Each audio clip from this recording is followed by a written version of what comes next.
Welcome back to Just Chattin', and this is the series of videos we do on Thursday and Sunday evenings just for our own entertainment. So, the last video I did in defense of the sock puppet, boy, that one went over like a lead balloon, didn't it?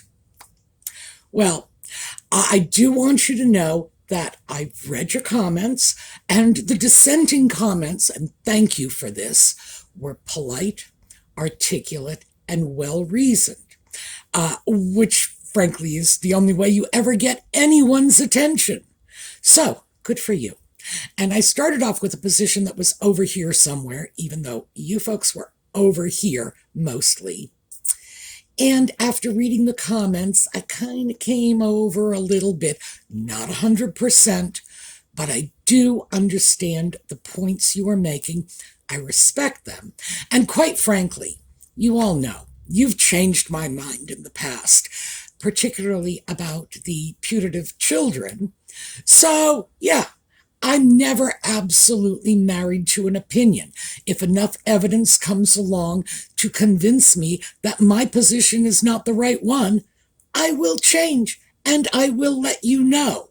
So, yeah, I do appreciate the opportunity to hear your take on this. Today, however, I'm not going to be quite so kind to the sock puppet, and I do want you to keep this in mind. My immediate reaction to whatever the sock puppet and Nutmeg do is not, oh, look, they're so evil, they did an awful thing. If I don't think they've been evil or done something awful, I'm not going to say it. Which means when I do say it, it's because I have been convinced either by their history or by the evidence in front of me.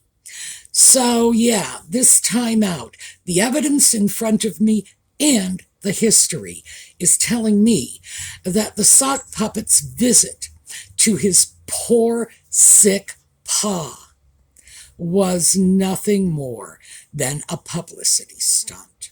So, we'll get into that when we come back.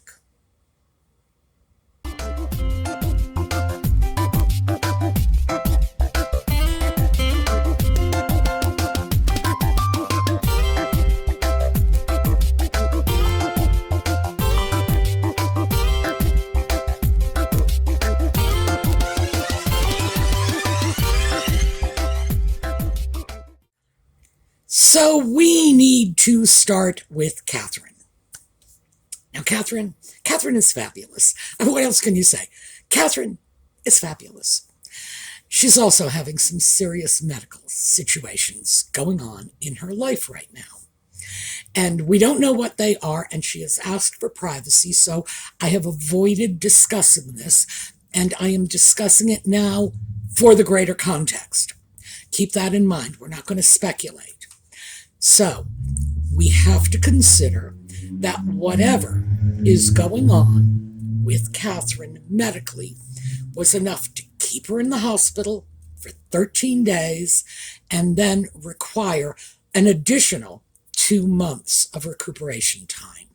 That is enough to suggest to anyone that this is not, oh, she went in to have a hangnail dealt with. No, this is something reasonably serious.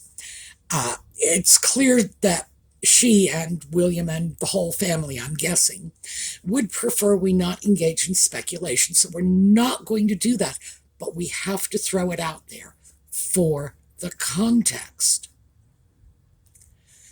Next up, and we can get into more detail on this because Fergie has not asked for privacy, is the former Duchess of York, Sarah Ferguson. Now, I do believe she is still entitled to call herself the Duchess of York. There is this bizarre peculiarity with British titles. You can marry a title for 14 months and then use it for the rest of your life. Just ask Lady C. So she probably still is the Duchess of York. But I don't know, and I'm just going to stick with Fergie, because that was how she was popularly known what, 40 years ago, I'm guessing, back in the 80s, anyway, when she first hit the front pages. And I was a young person then. That's when I was first introduced to her, and that's how I know her. So I do not confuse her with singers or soccer coaches or whatever. Fergie is Sarah Ferguson. Now, she recently had some difficulty with breast cancer. I understand that she did have a mastectomy. She's had to have reconstructive surgery following this. And as a result of the reconstructive surgery, they did a biopsy on a mole, and the mole was cancerous. It's melanoma, skin cancer. So let's start by saying that skin cancer is relatively easy to deal with when it's caught early on. In that sense, it's one of the happy cancers, because if you catch it quickly, it can usually be dealt with in a once and done sort of way. The problem is melanoma on top of breast cancer. And let's just take a look at this. I wanted to show you this picture because this is what troubles me about what's going on with Fergie. This is clearly a woman who has had extensive and I would probably say dangerous sun exposure for a very long period of time, and you can clearly see it in this photograph. So, yeah, there's reason to be concerned. Also, let's pull back and deal with the fact that she's 64. So she is not a young woman. I don't think anybody could say she is a young woman. And I would also say, do not be fooled by the photographs you see, because I recently came up with a photo, and this was released late last year. This particular photo, which shows Fergie, but it's very heavily retouched. So I'm going to put this together with another photograph. These two photographs came out a month apart. Just take a look.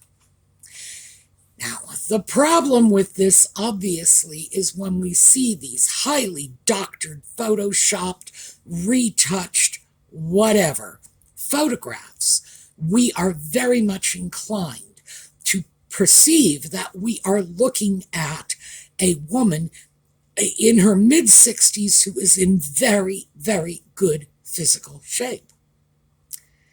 That's probably not so. Fergie's situation is probably a lot more serious than most of us suspect. So I would say we should be watching the news. We should be keeping our fingers crossed. Yes, she is no longer a member of the royal family, but she is the mother of Beatrice and Eugenie, who are sort of partial working royals.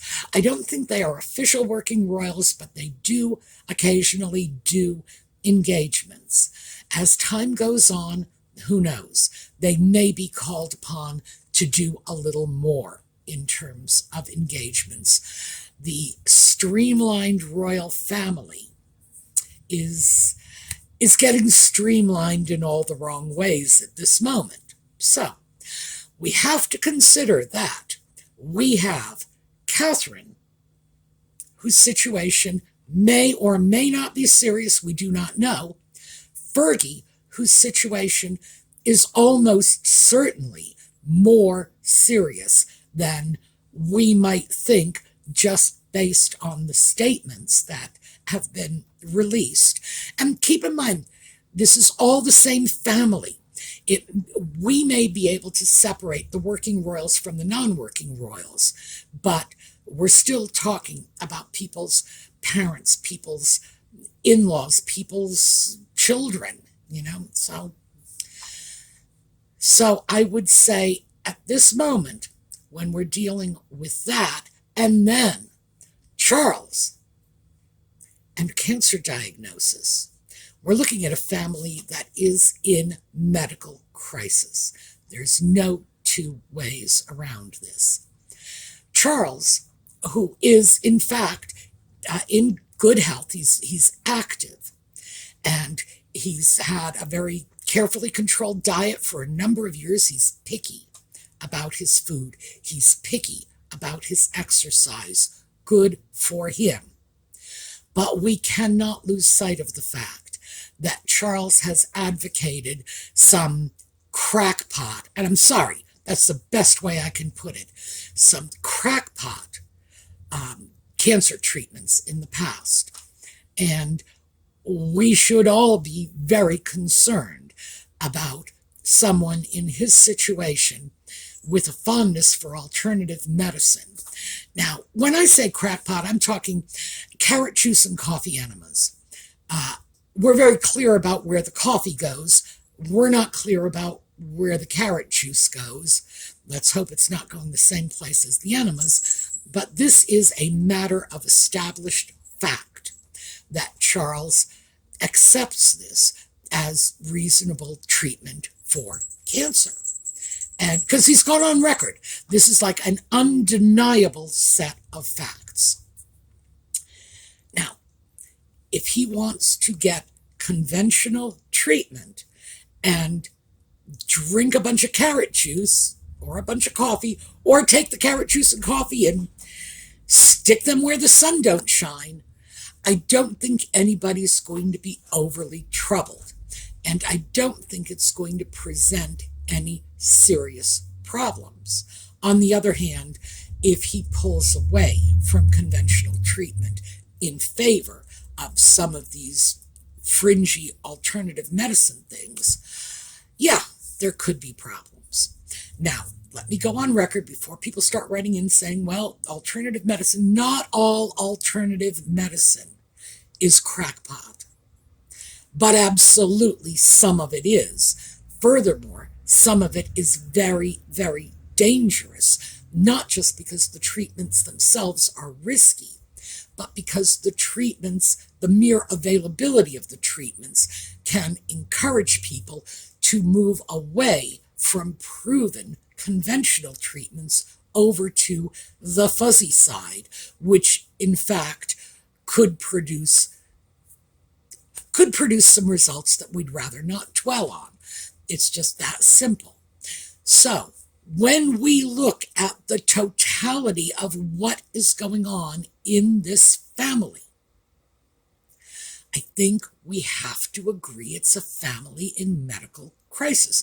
And that, by the way, is why I bring up Fergie's overexposure to the sun and Charles's advocacy of strange treatments, because this is not a family, well, maybe like your family or my family, get sick, go to the doctor, do what they're told.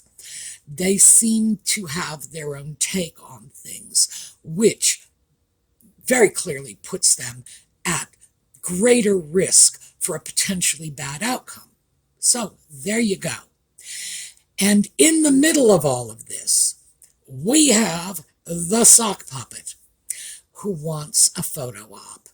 And his usual thing is, parking lots. They're not calling those two the car parkles for nothing. So he made sure he was photographed at LAX as he was leaving to go to Heathrow. Made sure he was photographed landing in Heathrow. Made sure everyone saw him going to Clarence House. This was a press invitational, is what it was. He made sure this was all documented by the press because he wanted to see his father. Now, do I think for one instant it was the, "Oh, Pa, I'm so sorry that you are ill, and I am so sorry that I added so much stress to your life, and very possibly tripped a few switches that pushed you into that state of illness"? Oh, I doubt that very much. I doubt that very, very much. It seems very likely to me that all the sock puppet was interested in doing was obviously the photo op, period, trying to make sure nobody said, oh, bad sock puppet did not see his daddy. Like, well, the fact is, if we want to criticize him for what he has done to his father, failing to see him is like really low on the list. I think, accusing him of not playing with him when he was a child. I never got bike rides with my dad. Well, yeah, you did. We've got the photographic evidence. His father was so cold when his mother died. It's like, what, doesn't occur to you that he's an adult and he's processing this, and maybe he had his own grief to deal with? Oh no, Pa should have been there for him more, blah, blah, blah. So we all know that he could have missed this one, and like I say, it would fall so low on the list of his assaults against his father that I don't think anybody even would have paid attention. So is that why he went? I don't think so. I think the reason he went is that people, given Charles's age, and recently because of the triggering event of going in for prostate surgery, people have been talking about what is next. If Charles should become disabled, if Charles should pass, well, Charles is going to pass one day, we all are. But what happens next? And the bridge between the sock puppet and William has not just been burned. I mean, it's like the ashes have been scattered. So the sock puppet certainly knows that if and when, because at this point it's probably a safe bet to say when William ascends the throne, there is going to be no room for the sock puppet, period. He will be out. The new head of the royal family will be someone he has insulted and vilified, someone whose wife he has insulted and vilified. It seems pretty clear to me that the interest the sock puppet has in seeing his father is attempting to secure something from Charles. We don't know what, but something. Even if it's just announcing to the world that he is still Charles's son and can still knock on the door and be admitted.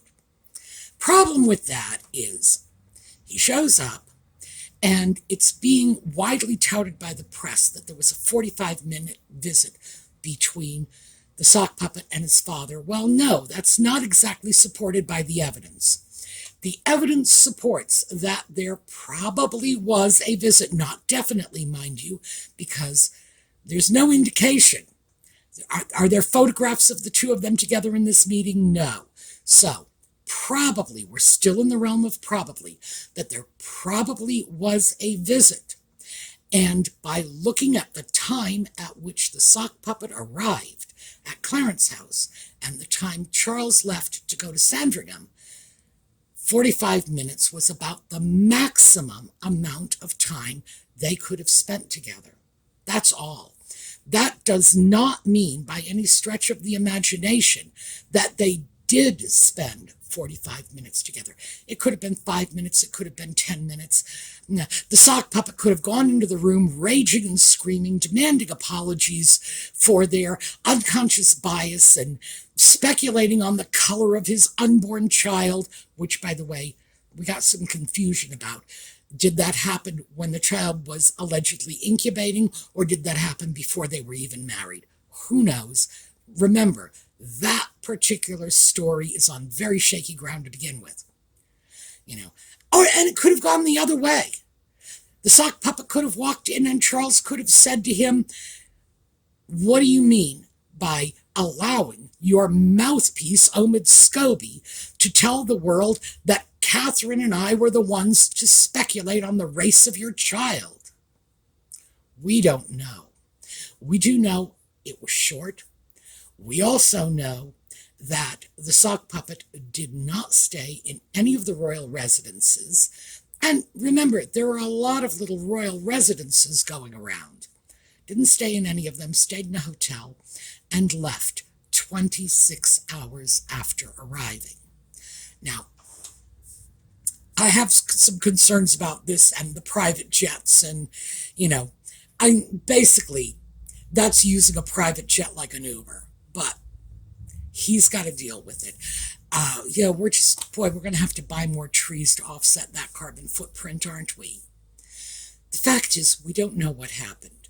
What we do know is at the end of this alleged meeting, however long it may have taken, assuming it took place at all, Charles and Camilla left and the sock puppet was left behind. If there had been any kind of reconciliation or even civil rapprochement, and then that's what the newspapers are speculating about, isn't it likely that he would have joined them? Yes, of course it is. So what we're looking at is the probability that whatever went on at the meeting was not groundbreaking, was not altering in any way the status quo that has existed up to this point. And also keep in mind that all this information is coming from so-called royal experts and unnamed sources. Well, if you won't put a name to the source, it's questionable. Royal experts, so many of these royal experts, Diana's ex-butler, Paul Burrell, who has had nothing to do with the royal family for a good 20 years or longer, is now being quoted as a royal expert on all kinds of issues. So, good heavens. I think almost anybody could be quoted as a royal expert at this point. I have seen people like Jack Royston, who to the best of my knowledge has never been anywhere near any member of the royal family, quoted as a royal expert. On what basis? So we have to look at all of that and take it with a grain of salt.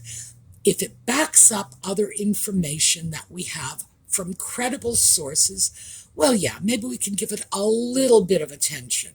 But if it's just being thrown out there, it's all speculation. And I would have to say at this point, I think almost everything that is out there is speculation. Everything I have told you that I think took place is speculation. I am speculating that if things had gone more favorably toward the sock puppet, that, yeah, he might have spent the night at Clarence's house. He might have gone on to Sandringham with his pa and his much-hated stepmother. Well, okay, yeah, that doesn't seem likely. Camilla was in the car. It's not likely there would have been room made for the sock puppet. But I am doing nothing more than speculating, looking at the facts and trying to see what part of it makes sense. What I am seeing is what doesn't make sense. Reconciliation doesn't make sense. What does, based on the sock puppet's history, is that this was one of their usual, parking lot / car park photo ops. Just come take pictures of us on the tarmac. That's what the sock puppet and Nutmeg have been doing lately. I have no idea why. That there is some weirdness going on in that I hope to eventually uncover. No idea why they seem to think that, McAdam blacktopping is a good background for their photo ops, but they do. So what we are looking at is nothing more than sock puppet hitting town, possibly speaking to his father. We don't know yet. Possibly. I think, in fact, it's probable. Speaking to his father for a period of time that was less than 45 minutes, and each of them then going their separate ways.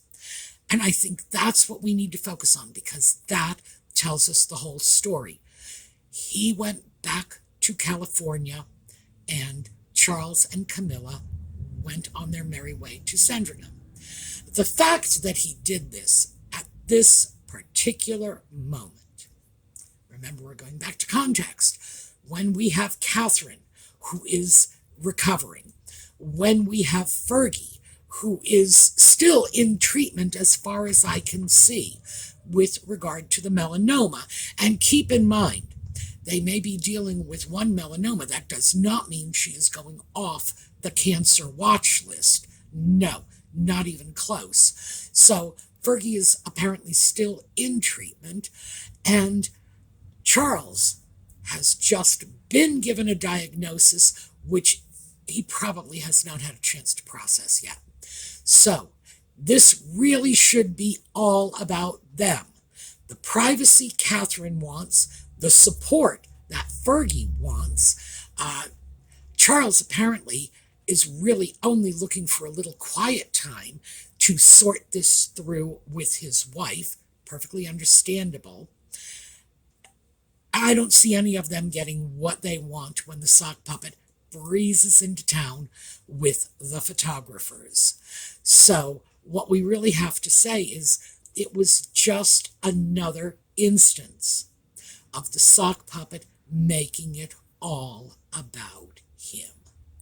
And if he genuinely wanted to do something supportive, he could have done it with a phone call.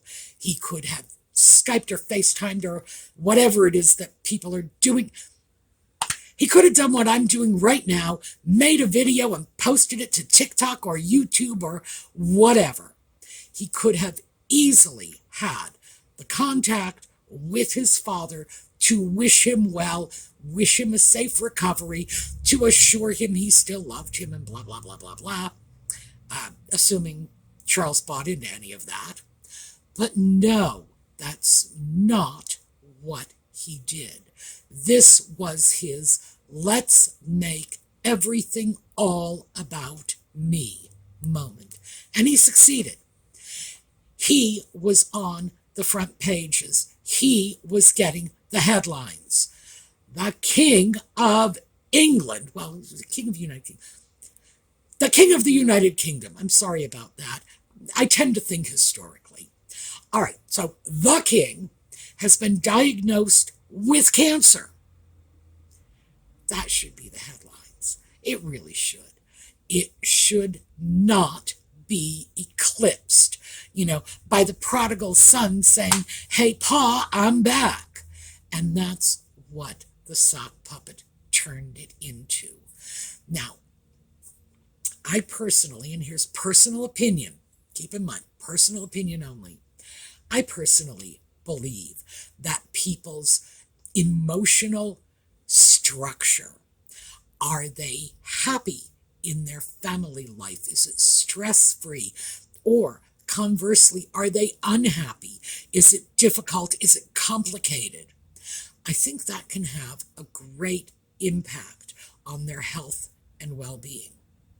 So when the sock puppet does something like this, in my mind, all he is doing is plaguing an already ill parent. And of course, we've seen him do that before. That is his history. But I do believe that this can impact Charles's ability to make it through the other end, to recover, to beat the big C, however you want to put it. I believe that the sock puppet's exploitative opportunizing of this is not only negative, but I see it as an attack on his father's well-being. So, yeah, I got problems with what he did, and I hope he keeps his butt in California, at least for the foreseeable future. I know I'm saying leave him in the U.S., and I don't want to do that. But I don't want him to push Charles into a worse physical condition. I don't. Charles is another one like his mother who has been there all my life. I do not know a time when Charles was not a figure in the royal family. He is 5 years older than I am, and as a consequence, I grew up with him being Prince of Wales, and a sense of, I don't know, almost knowing him. I think we all did. We had some sense of, I know who that is. I don't want to see him pushed into a situation that might worsen his prognosis, that might lessen his ability to recover. So, in that sense, I want the sock puppet to stay put for a while, just until the crisis passes, because who knows the extent to which his cage rattling can impact the whole family, and the whole family is in crisis right now. He should do the decent thing and stay quiet, stay in Montecito, and just let this pass without rattling everybody's cages. So, that is my opinion. That's what I have for you today. We are going to take a look at a slideshow, and we will see you all next time.